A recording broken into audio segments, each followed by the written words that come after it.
Saudi अरब के अल नसर football club के साबिक गोलकीपर वलीद अब्दुल्ला ने इंकशाफ किया है कि क्लब के कप्तान और पुर्तगाली फुटबॉल सुपरस्टार क्रिस्टियानो रोनाल्डो मजहब इस्लाम में गहरी दिलचस्पी रखते हैं और इसे कबूल करने की ख्वाहिश रखते हैं। वलीद अब्दुल्ला ने अरब टीवी के प्रोग्राम में बतौर मेहमान गुफ्तगू करते हुए तवील अरसे से जेर गर्दिश इन अफवाहों की तस्दीक की कि क्रिस्टियानो रोनाल्डो न सिर्फ इस्लाम कबूल करने की ख्वाहिश रखते हैं बल्कि वो सऊदी रसूम व रिवाज के भी बड़े हैं। वलीद अब्दुल्ला ने कहा कि रोनाल्डो हकीकी तौर पर इस्लाम कबूल करना चाहते हैं।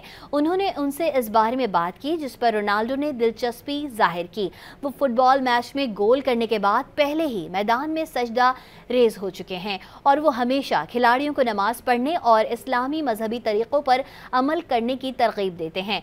साबिक गोलकीपर ने वजाहत की कि रोनाल्डो ने अपने मुसलमान साथियों से राबते करके उनसे इस्लामी रसूम व रिवायात सीखने में दिलचस्पी जाहिर की और इस बात को भी यकीनी बनाया कि मुसलमान साथियों को मुलाकात के दौरान नमाज पढ़ने का वक्त दिया जाए। इसी तरह अगर जब मैच से कबल कैंपिंग के दौरान अजान की आवाज़ आती है तो रोनाल्डो कोच से कहते हैं कि वो ट्रेनिंग सेशन को अजान ख़त्म होने तक रोक दें।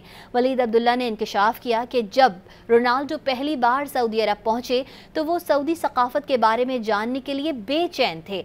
उनका कहना था कि शुरू में वो क्रिस्टियानो रोनाल्डो के करीब थे क्योंकि वो अक्सर उनसे सऊदी सकाफत और दीगर तफसीलात से मुतालिक सवालात पूछते थे।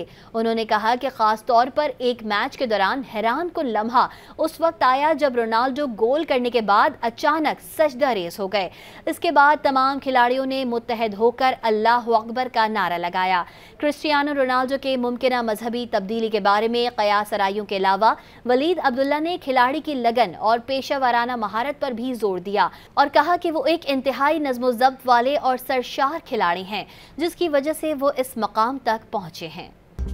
मज़ीद न्यूज़ अपडेट्स और डिजिटल स्टोरीज के लिए सब्सक्राइब करें डॉन न्यूज़ पाकिस्तान।